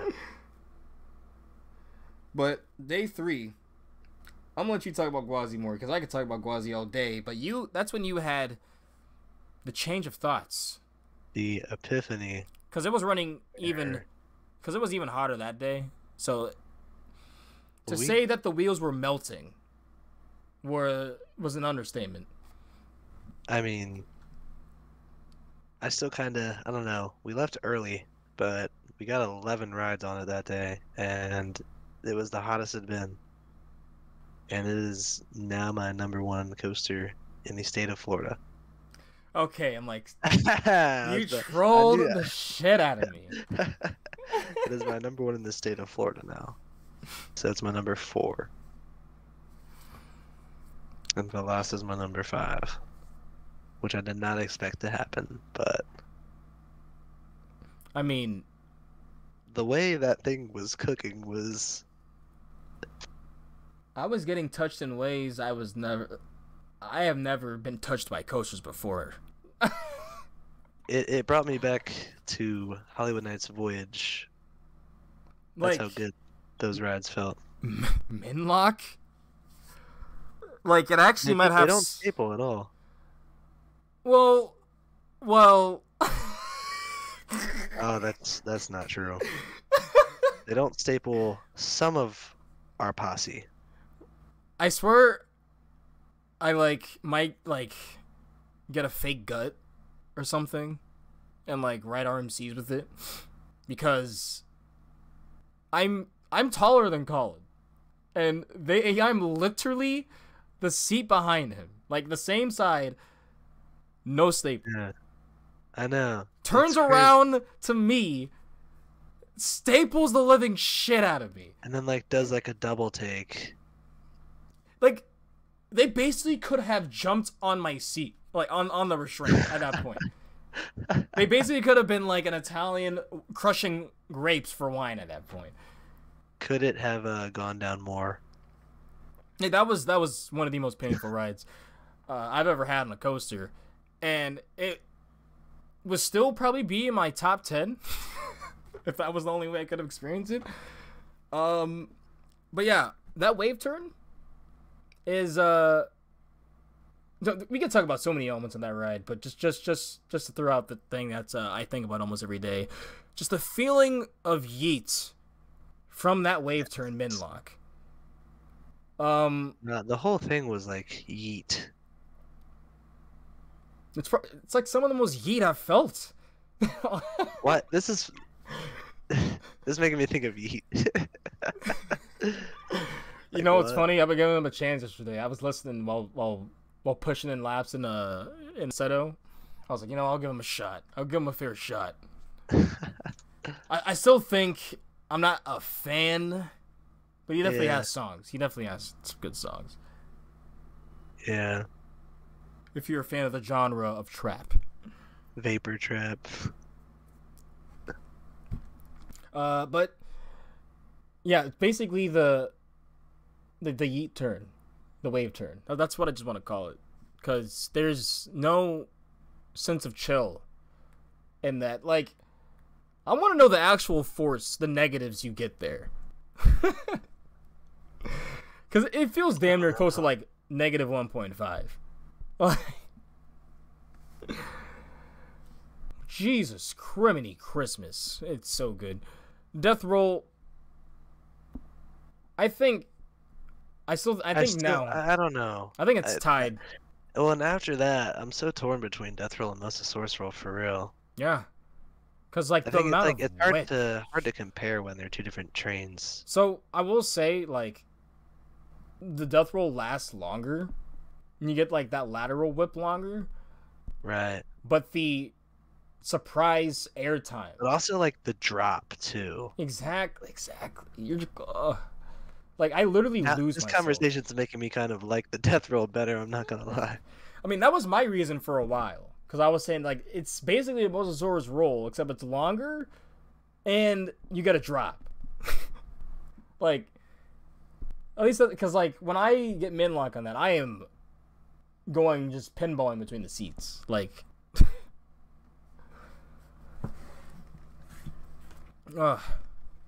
I was graying out consistently from the drop, and then after the Outer Banks airtime hill. Those valleys are punishing, and there is nothing like that in any other RMC. Those positives are no joke.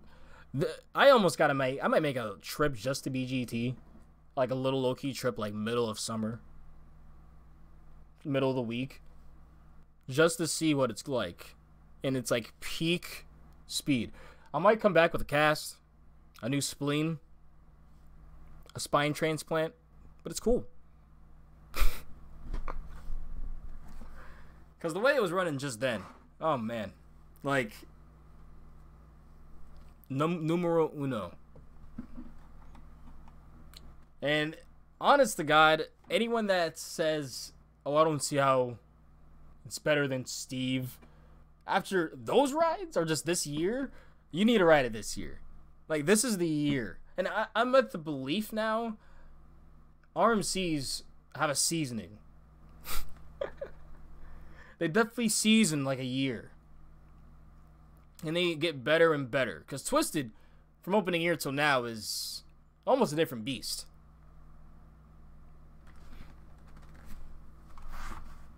I mean, I still have Steve over it personally, but oh no, I could see either way.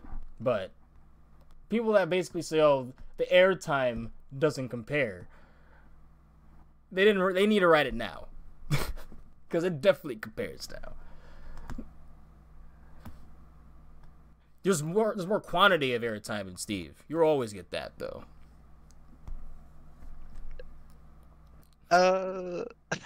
Well, I mean, I will say the Wave Turn still has the most airtime on any RMC that has been created. I kind of just wish I could like ride Gwazi and Steve in the same day, So- both at their full potential. We need to plan like let's see. That's the content creation. See, those are the big brain ideas, right? So let's pull a coaster story, and instead of doing all 12 Disney parks, we gotta do like All the best RMCs and RMCs. Okay, I don't know if we could do all RMCs because Yeah, they're that's so impossible. global, but like we could do all the US. I mean, even all the US RMCs, but like do something. well, my thought is that ride is we were literally saying walking away, like, so we were basically hauling ass the whole trip. But Walking. yeah, because we went back to Universal on day 3. that night On day from three, midnight. after Gwazi, we were kind of doing the Steve walk on the last rides on Steve. We were pretty defeated from that ride in the best way possible. Like, I was surprised. I was really surprised. Like, I was not expecting the intensity and the amount that it does story. Like, and it's not rough, but it's just the RMC, like the RMC wildness. Yeah, I could ride Twisted. I feel like basically by the end of our Gwazi rides, I feel like I rode Twisted maybe 25 times. Yeah, I would say so. Or Toro 56.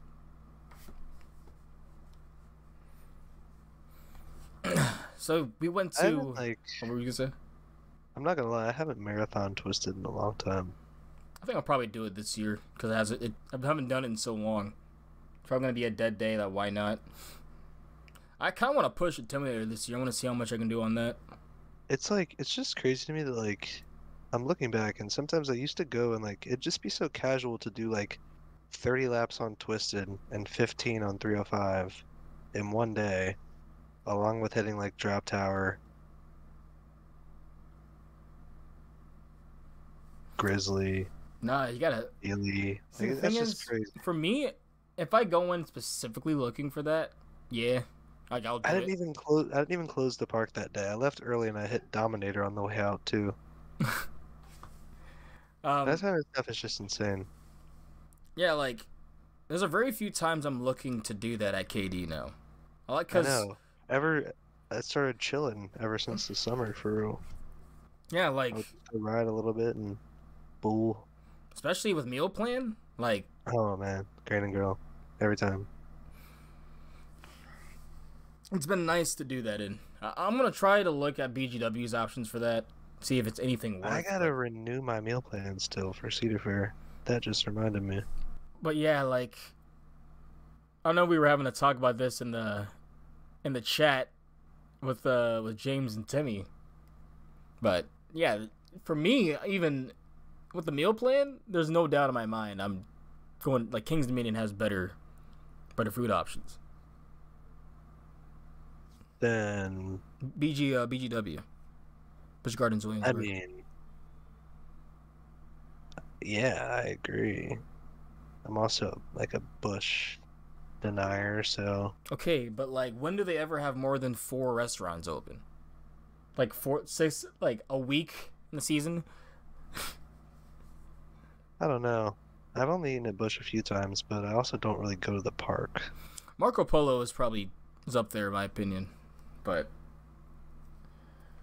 it's just they don't really have options. When I like comparatively to King's Dominion, when you go into a place, you have options, which you can't say for a lot of amusement parks. Like, That's true. I go to Burger Digs, and I have 4 options. I have, I think, 5 or 6 when I go to Jukebox now. Isn't that crazy? True. Now, if I don't have meal plan, it sucks paying $17, $18 plus tax for a burger or a chicken pot pie, but at least you don't hate yourself after you eat it.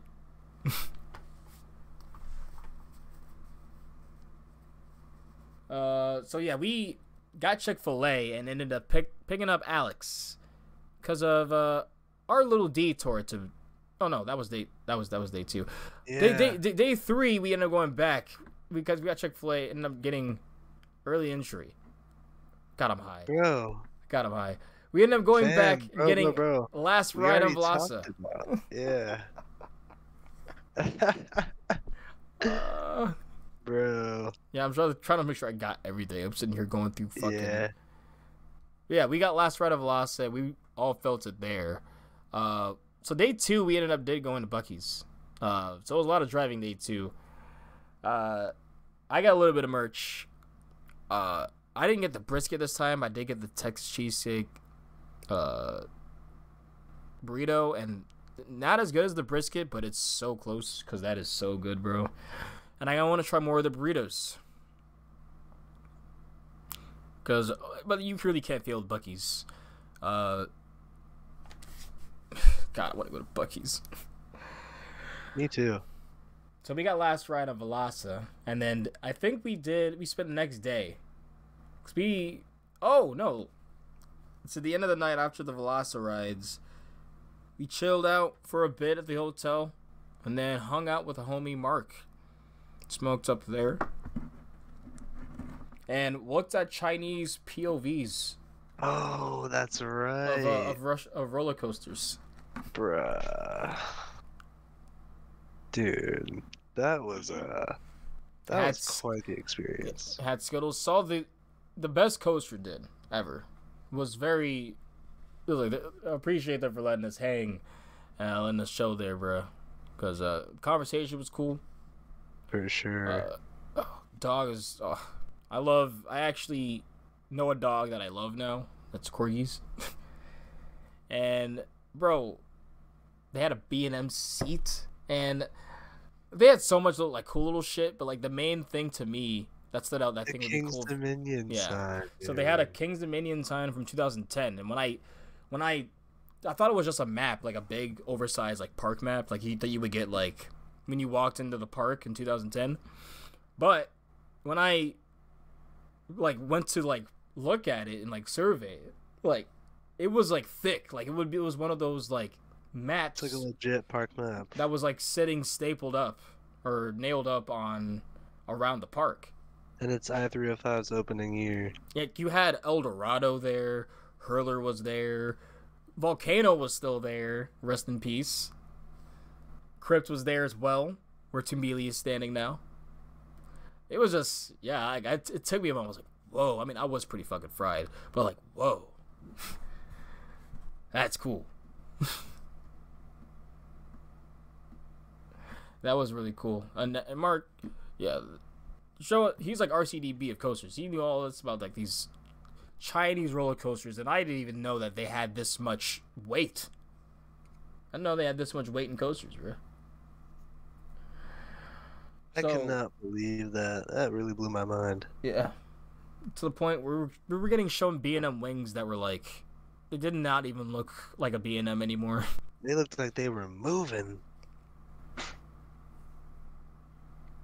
So after They that, looked like they were moving. we late night, probably the latest night, as we got back in early entry for before our flight. We did. Did the last few rides. I guess when I'll just cover the credits that I got. So I rerode Kumba and Montu once. I would have probably tried to do them more, but there was only one train ops on both. So Montu was still excellent. But Kumba is just that much better, in my opinion. So it was so intense. I loved it. Bone crushing, unique layout. It's just above Montu. Incredible Hulk is just above Kumba. But they are all so close to each other. But the new creds I got was Sand Serpent, Shikra, and Hippogriff. So, out of all those, I would say that I guess Sand Serpent was the most memorable. And I say that in the sense that it's kind of wild that if you're on the left side of that train, there's literally a bumper like brushes, because literally like my head would have rubbed up against the track. Like, it's kind of wild. I am surprised that that's even still allowed, but that was honestly not a bad Wild Mouse. It was the most lats I've ever gotten on one. It's unique for what it is. It has good drops, good dips. It doesn't trim you to death. Mouse, oh yeah, it's still a Wild Mouse, but yeah, at least for the genre, it's good. I went to Shikra after, and I think the only thing I prefer about Shikra over Griffin is the station. I think that was really cool. It's like you're going over these bridges for each row. Otherwise, the view isn't as good. The drop feels the same. I gray out basically. And I don't know. It feels like there's more meandering in this layout than there is in Griffin. I feel like Griffin has more purpose. Like, it's still short and it just does what it does, but I feel like there's a lot more just... I literally just remember the drop and that was it from Shikra. So that's, yeah.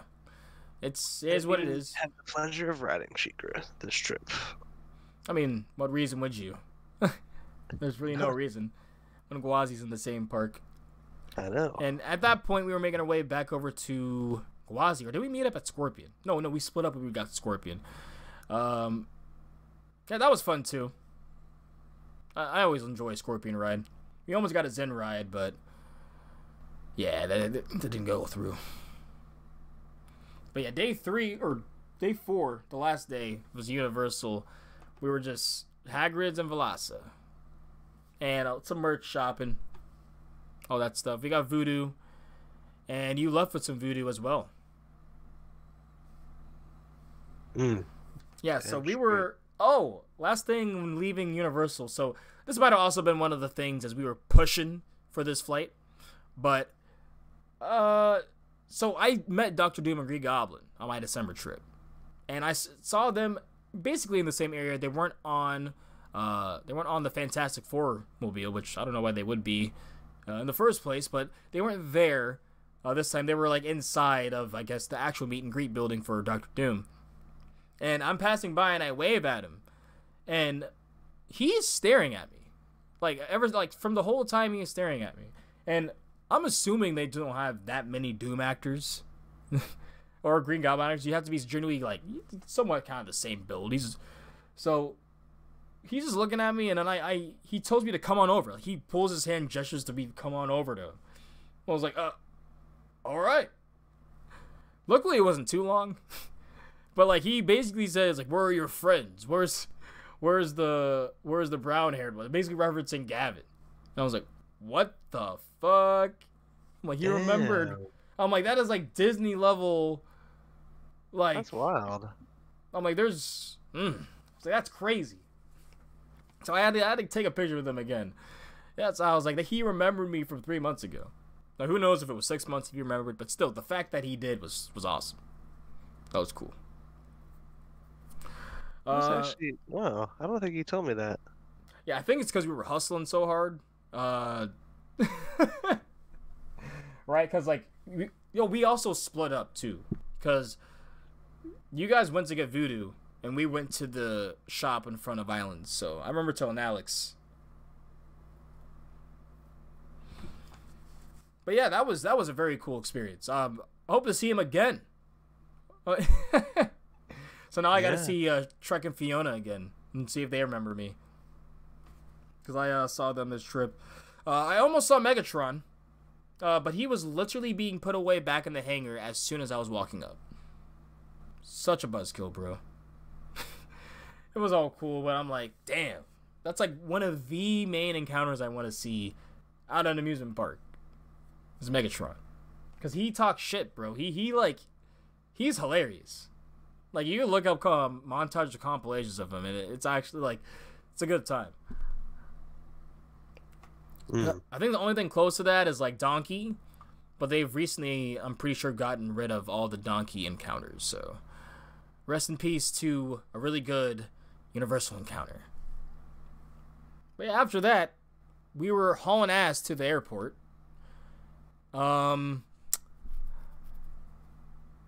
Yeah, I had to take a photo shoot of the car, Turo. It was 28 pictures overall. Jesus. And then, yeah, we literally, so we got split up, and yeah, I'm never going to trust MCO, what was it, security queue time check? I'm never going to trust that again. 10 minutes, my ass. 10 minutes, my ass. Yeah, like, that was really close. Honestly, if we missed that last like little shuttle to the terminals, we might have missed our flight. No, that's why we and Alex final boarding were pressed. Because we were out, so it was about 20 minutes in security, and we were late. We were looking at our phones, and the flight was leaving in about 30 minutes. We were about to give our IDs for security. So yeah, we were definitely pushing it. Yeah, we went through our security pretty fast. For some reason this time, no issues. They generally look through my bag and say something, because I generally pack it like pretty fast. No issues. I went through. I was like, okay, good. I rolled well. I rolled well on my D20. Let's see where they at. We called you. You didn't know answer. Or no, we texted it that we called you. And then we just saw you guys.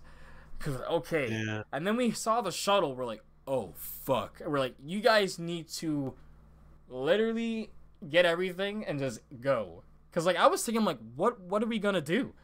Like, if they miss, like, if they are going to miss it, but we're at the shuttle, what are we going to do? I was like, I personally would have waited. But, like, because, like, yeah, that was crazy to think about. We got on the shuttle. Well, because if you guys went and told them, though, that we were just waiting for the shuttle, that would have worked, too, probably. Yeah. Because we were one of the last calls, essentially, as soon as we got over there. Because we were power walking, and then last call for flight to DCA. Those were like, that walking into very swift jogging. As we were literally like, there was probably 2 passengers behind us. Then they closed the door, like going into the plane. Yeah, closest call. That was my closest call. Only other, like, any other time, anything closer would have been a missed flight, like basically for me. So, yeah, we got home. We're good. Packed flight, though. Definitely not like the flight going in. The flight going in was chill. We all had our own rows. This flight, man, I mean, like, it was cool, like, when I got in. But getting onto it, it was about 30-minute process just to get moving. And then we were, like, stalled on the tarmac for a bit. But otherwise, we got home, drove home, exhausted, had to deal with. Well, actually, no, it was a weekend, so it wasn't too bad. It was a nice refresher. But this week has been kind of kicking my ass, so yeah. Yeah. Not gonna lie. Otherwise, just looking forward to the next trip. Looking forward to April for the home parks to be opening officially with all their standouts, all their eateries, all their treats. And that was the trip. Great little getaway.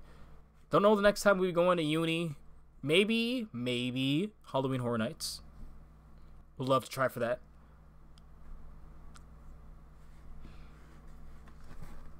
But otherwise, I'd like to make that an annual thing. So drive to Cedar Point and drive to Cedar Point for Hollow Weekends and Kennywood, and then go to Halloween Horror Nights 2 weeks after. Yeah. I mean, if we both have passes, we're just paying for gas and for the Kennywood and Cedar Point trip, we're just paying for gas and hotel.